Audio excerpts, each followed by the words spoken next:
Today we have a very different subject from usual. I've mentioned on my channel before that I've had back problems and pretty severe back problems. About a year ago, those problems all went away. And in this video, I want to tell you all about my experience with over 20 years of severe back problems and what the solution turned out to be. It's kind of unusual, so I'm hoping that this will help someone who has back problems and didn't know about this cause and the way to get rid of it, because I have no back problems at all anymore, and it's because I did this thing that the doctors never caught. And this isn't some hocus pocus miracle cure thing. This is an actual medical thing, and I'm hoping this will help someone else. So stay tuned.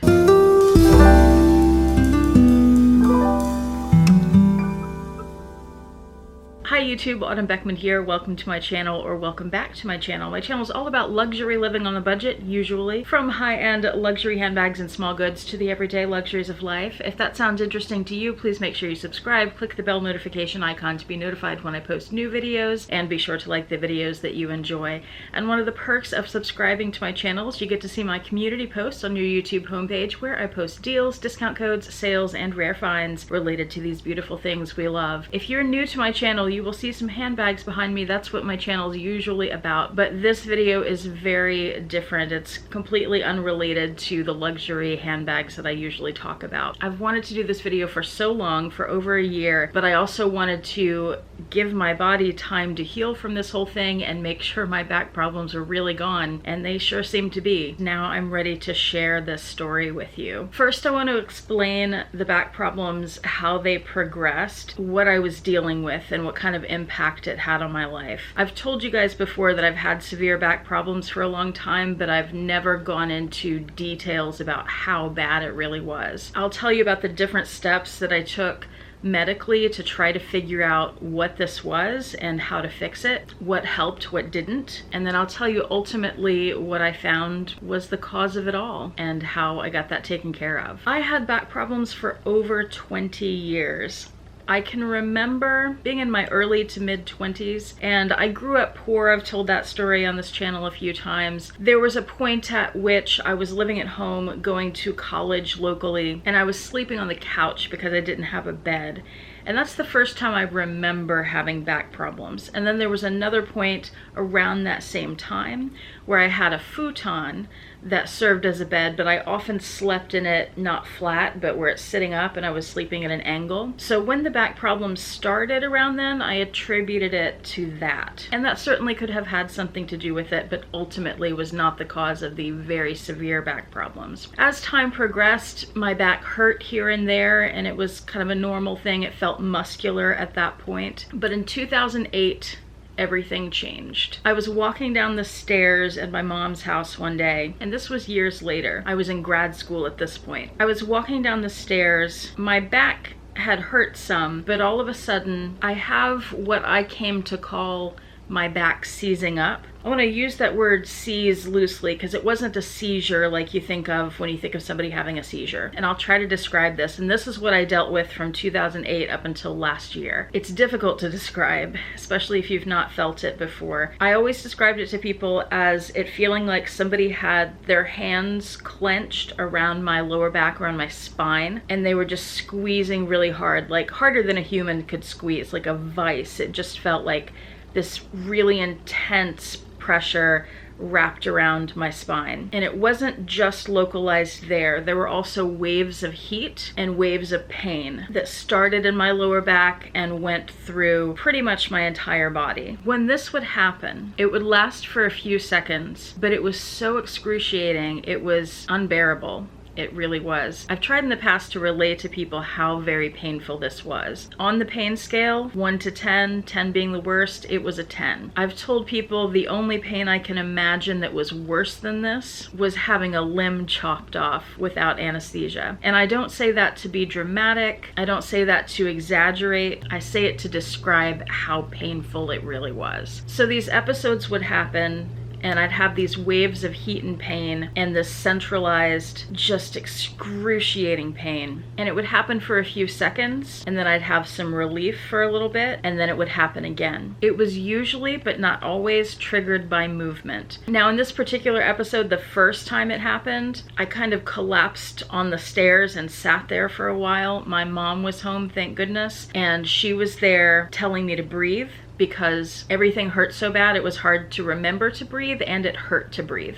Because any movement, I mean, I could blink my eyes, but like breathing, anything that affected my back hurt. She kept trying to get me to get up and move to a bed or a chair or something, and there was just no way. I'd made it down maybe 4 or 5 steps when this happened, and I sat there for at least an hour before I was able to very slowly move back up those steps, not stand up and walk them, but just in those periods of relief, move back up. I wanted to be able to get up and get to my bed, which is about 10 feet away, but that was just not possible. I ended up sleeping on the floor at the top of the stairwell that night, and barely sleeping because I kept having these episodes. In the morning, somehow I was able to, still having these things, very slowly roll over, get up on my 4s, like on my arms and legs, and get into bed. That took at least an hour, and I stayed in that bed for about a month. For 2 whole weeks, I was in too much pain to be able to get up at all. My mom had to bring water and food to me. And it was only about a month later that I was finally able to get up and move around carefully. That was one of the worst, longest lasting episodes that I had. Over the next 12 years or so, that happened a few times a year. Usually it was triggered by me lifting something heavy and moving in the wrong way. I remember once I was putting away dishes and I had a ceramic baking dish. I leaned over and put that in the lower cabinet, and my back went out. And part of the thing with the heat waves that would come with it is they'd make me very hot to the point where I felt like I was going to pass out. And it felt like that was from the heat more than the pain. And over this time, I learned to be more careful. I stopped doing a lot of things that I did before then, a lot of normal things. I got a walker because often I would need help, especially getting up in the morning. By the end of those 12 or 13 years, things had progressed and gotten worse. The episodes were happening more often, and I was using a walker more often. There were times when I missed work. There was one time where I had a really bad episode, like the first one, where I missed about a month of work. And that one was interesting because I had the back problems for about 2 weeks, and then I had sciatica for about 2 weeks, which I had never had before and haven't really had since. And when I did finally go back to work, I had a long commute at that job. It was about an hour, hour and a half away, and I drove myself, and the sciatica was so bad that every 10 or 15 minutes, I had to get off the freeway, pull over in a parking lot, get out of my car, and move, stretch my legs around because the pain got too intense to be able to sit for that long. I did mostly learn how to lift things properly using my legs and my arms and trying not to use my back so much, but one of the things that I learned throughout this process, and especially when I had those really intense episodes where my back would seize up, everything, every part of your body is connected to your back. So when I would have those, I couldn't move. When my back was spasming or seizing up, I could not move. And it wasn't that I was unable physically to move, it's that if I did move, if I moved my fingers, if I moved my head, if I moved my legs, my arms, it would make the pain exponentially worse. The best thing when that happened was to be still, not move at all. Try not to even breathe heavily, because breathing made it worse. Most of the time, these things happened when I was on my feet, and I would often have a walker or I'd be next to a cabinet or something where the best thing for me to do was, when my back seized up, I would put my hands on the walker or the cabinet and press down and try to lift my upper body a little bit to take some pressure off my lower back. And I would have to stay in that position, which could be sometimes a painful position, for as long as it took for my back to calm down and for that to go away. And then I would have to be incredibly careful about how I moved after that and for the next few weeks after that. Because usually, even if I just had one episode like that, it would take a few weeks to get back to my new normal, which was never the normal that I'm back to now. Swimming helped. Being in the water helped because that took pressure off my lower back. I was able to stretch and move and do exercises that I couldn't do safely on land with all the gravity. I wasn't able to lift my knees very high without triggering one of these episodes. I could lift my knees where my thigh was parallel to the floor, but that's about as high as I could go safely, and even that was pushing it. In order to get into my bathtub, I couldn't lift my knee up and put my leg over like a normal person. I had to keep my thigh perpendicular to the ground, lift my lower leg, and kind of move over. And I had this whole delicate procedure. My tub happens to be a little higher than most tubs are, so I had this whole procedure where I have bars and I had to hold on to those and kind of do everything in these very small, very deliberate stages to be able to get in and out of the bath without hurting myself. Similar thing getting in and out of my car. And I could only get in cars that were like SUV height. I had to have a seat to get into that was about the same height as where my bottom is when I'm standing. It was too difficult for me to get in a lower car like a sedan, and to sit in one of those chairs that low, that hurt my back. So that would affect what car we took when I was riding, like with my mom. We'd have to take my car or Paul's car instead of her car. I had to be very careful with what I lifted and how I lifted things. It got to the point where everybody around me knew this was happening, of course, all the people close to me and some people at work who I was close to, and they knew not to let me lift anything. Or I'd learned to scoot things and ask for help if I had to lift it. I remember once I came back to school after an episode that required me being out for a bit, and the only thing I was carrying was a plastic mug with a smoothie in it, and I was walking through the building just carrying my smoothie, nothing else, and my back went out. Carrying a smoothie was enough to make my back seize up. I didn't have anything around me to hold on to. I wasn't close to anything, and there was no way I could move to get to something, so I was stuck just standing there like frozen. Luckily, I was able to make eye contact with one of my colleagues who knew about my issues. She knew what was going on. She could tell something was wrong. So she came over to me. I was able to explain to her what was happening. She took the smoothie and she carried the smoothie because I could not handle carrying a smoothie. That's how bad this was. And I'm telling you all these examples not to get you to feel sorry for me or something, but hopefully to paint a picture of what was going on, what I was going through, how severe these back problems were, how debilitating they were, and how much it impacted my life. Toward the end, so the last maybe 6 months, maybe a little more before the cure happened, it had gotten exponentially worse. These episodes were happening more frequently, and they were happening for no reason. So usually it would take something to trigger the episode, like lifting something heavy. These would happen out of the blue. It got to where they were happening when I was sleeping. I would wake up in intense pain, unable to move, unable to communicate with anyone, and again, unable to move because it would have been worse, not because I was paralyzed, but just in intense pain. And nothing had happened while I was sleeping. I was just laying there like I had been the rest of the night, and nothing had happened. And then just out of the blue, it happens. And it's, of course, painful enough to wake you up. It also got to the point where I was telling Paul, and I told my mom this when we were on vacation once. I was like, look, if there's a fire and the alarms go off and we need to get out of here immediately, like, leave me, because I'm not going to be able to get up and move. That's another thing too. For a long time, for many years, I couldn't just get out of bed in the morning. I had this whole routine I had to go through before I could get out of bed safely. I had to roll over on my back. I had to very gently and slowly pull each knee to my chest to stretch out the muscles. I had to lift my legs straight up one at a time, just do these different stretches before I could get up.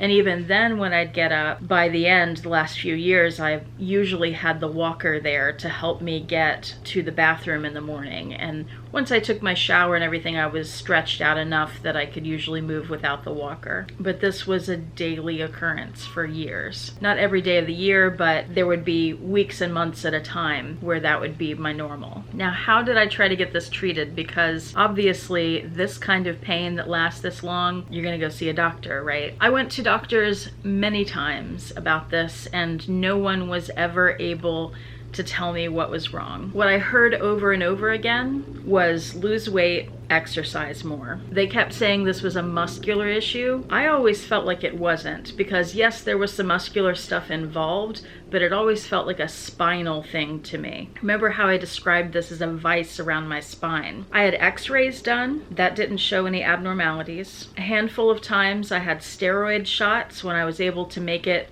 like to an emergency clinic when my back had gone out. The steroid shots never did anything for me. I was given prescriptions for muscle relaxers a handful of times. Those never did anything for me. And again, this is over the course of many years. It wasn't like I tried it once and it didn't work, so I never tried it again. I tried that many times. I talked to other people in my family who had back problems. My father had back problems. I figured some of this was genetic, but they all said muscle relaxers, stretching, that would help for them, and it just never helped for me. And another thing about the advice from the doctors about losing weight and exercising more was I had been a lot thinner when this started, and I moved more back then, and that's when the problem started. So it didn't seem to me to be connected to weight or exercise. That part never made sense to me, and it turned out I was right. So here is what happened. Here is what turned out to be the cause of these back problems. I went in for my annual well woman exam. They referred me for an ultrasound. The results of the ultrasound showed uterine fibroids. That was also something that happens in my family. It's a genetic thing, at least in part. And I was told, you know, you should think about having those removed. Some of them are bigger than others. But as a person who has never wanted children, in my head, the uterus is there for pregnancies, right? And I didn't want a pregnancy, so I didn't care if there were fibroids in there. For me, there was no reason to remove them. Well, here's where we get to the part that might be a little too much information for some of you. One day, one of those fibroids dislodged and came out on its own. It wasn't completely dislodged, so I had to go into a doctor's office and have it removed. I'll tell you this story quickly in case you ever find yourself in this situation. The doctor said she could do it one of two ways. One was surgery and anesthesia, which would cost a lot of money. The other was no anesthesia, no painkillers. She would just twist it off. Like if you're picking an apple from a tree, you twist and the little branch twists until it breaks, right? Yeah, that's what I opted for because it was quick and I didn't have to go under anesthesia and it was a lot cheaper. So we did that, and I also figured, she told me it would be a little, well, she told me I would feel some pressure. It wasn't quite pressure, there was some pain there. And I figured I've already got a pretty high tolerance for pain because of my back issues, so there's that. Also, I had issues, just to add a note onto some of the things that my back affected, going to a doctor and sitting on one of those doctor tables and patient tables and laying back on the table was really, really hard for me and got to be painful, and that could trigger the muscle spasms as well. So doing all this very carefully, she was able to remove that thing. That was some traumatic stuff, let me tell you. It wasn't like anywhere near as bad as the back pain. It did something to me. I was out of it for the rest of the day. Anyway, the thing was removed. That particular one was about this big. It was like a kind of shaped like a giant pill. It was about 2 inches long and maybe 1 inch thick. I don't know how long it had been there, how long it took to grow to that size, but over the course of the next few weeks and months, I started noticing that my back wasn't bothering me like it used to. And I started noticing that I wasn't having those middle of the night episodes anymore where I'd wake up with my back seized up. And now it's been a year and 2 or 3 months since that was removed, and I've not had a single back issue since. I feel completely normal. I don't even have to think about my back anymore. If somebody needs to lift something, I'm like, I'll do it. It's like I'm excited to be able to do things. We went on vacation recently and I got to hike and climb things, climb up and down and do all kinds of things that I would not have been able to do before. And it feels so good and it's really exciting, and I feel like I have my life back and I'm enjoying life again, because that was debilitating. Like I said, it really was. I worried if I would get to a point where I was homebound because of it. And thank goodness this happened, because I probably wouldn't have had it removed on my own. I wouldn't have gone in to go under surgery and go through all that and spend all the money. Nobody told me that that's what it was. I know that's what it was because as soon as it was gone, my back problems also disappeared. It was gradual because my body had to heal from all that pain over all those years. I'm 100% sure that that's what was causing the back pain. How it was causing the back pain is more speculation, and what I think it was is that was pressing against nerves in my spine. That's why I say I was right when I would disagree with the doctors about it being about weight or exercise or it being muscular, because it always felt spinal to me. Thinking about this thing pressing against nerves in my spine, to me that just makes sense. That's the answer. That's what happened. Now, if somebody medical out there knows better than I do about this, please share what you know in the comment section below. But this is something the doctors never caught. No one ever looked for that as a possible cause. No one looked for something pressing against my spinal cord. No one ever looked for nerve issues. No one ever connected the fibroids to the back problems. And I did advocate for myself, and I went to doctors multiple times, and I kept telling them, I've heard this before, and that doesn't seem like it's what it is, and the steroid shots and the muscle relaxers, they're not working. I forgot to mention the only thing that ever did help me in terms of solutions they gave was a medication called cyclobenzaprine, and I don't even know what it's for. I just know what it did to me, and that is that it knocked me out. And I was prescribed narcotic painkillers as well, and I took those very, very sparingly, like hydrocodone. I still have hydrocodone because I know those are addictive and I don't want to rely on them and become addicted. So I only took those in emergency situations and not even all the time then. But they really didn't help either because I would wait too long. With those, you're supposed to take them at the first sign of pain because they block pain receptors. Once the pain has gone into full force, which is when I would take them, they were pretty much ineffective. But anyway, that is what it turned out to be. So if you are having back problems, and especially if you've had them for a long time, or the pain sounds like what I've described, it's possible that there's something. It doesn't have to be a uterine fibroid. It could be something else. I'm going to tell you another story in just a second of somebody else who had a similar issue, but it could be something like that. So you might want to bring that up with your doctors and have that checked out. After this happened, so sometime in the last year, I was searching for videos similar to what I'm doing right now that were about back problems and solutions to back problems. And I was trying to see if anybody else had something similar to my experience, to see how common it might be. It doesn't seem to be very common, which is why I'm making this video, so some people hopefully will be helped by it, right? But I found this other YouTuber, and if I can find her video again, I will link it below. It's been a long time since I saw it. She's a teenager, and she had something very similar happen. Over the course of a few days, she lost function in her legs, and she kept going to hospitals, emergency rooms, doctors, and she was never diagnosed properly until it was too late. Over about maybe 3 days to a week, somewhere in that time frame, very fast, she lost all function in her legs completely. And that happened gradually, but then while she was at a doctor's office, she said, like, Mom, I can't move my legs anymore. So they rushed her into surgery, and what they found was she had some kind of infection that had created a mass that was pressing against nerves in her spinal cord. And it had been there long enough, pressing on the nerves long enough that it killed the nerves. And that's why she lost the function in her leg. And when I heard her tell this story, I felt amazed and really lucky that that didn't happen to me. And I also saw her do a follow-up video on that, where she was saying she was in physical therapy and she was working to get her legs moving again, and she was having some movement. That was hopeful, and I was happy for her because she was like in high school when this happened. But boy, am I lucky that didn't happen to me, with this problem having gone on for about 20 years and just getting worse and worse. And that's another reason I wanted to do the video, because though that didn't happen to me, it could be the case for someone else, that it's not just pain you experience but permanent damage. So definitely, if you're having something that sounds like what I'm experiencing, follow up with that with your doctor. And that brings us up to today, and hopefully the end of my back problem story. I hope that was helpful to someone. The thing moving there is my dog Roxy. Hi Roxy, here she is. That's a good way to end the video, with a cute little dog, right? So thank you so much for watching. I do appreciate it. Hope to see you back here next time, especially if handbags are your thing, because that's my usual content. That was another thing, is I couldn't lift my dogs when all this was happening, or often I couldn't lift them. Thank you again for watching. I hope you have a fantastic day. Bye.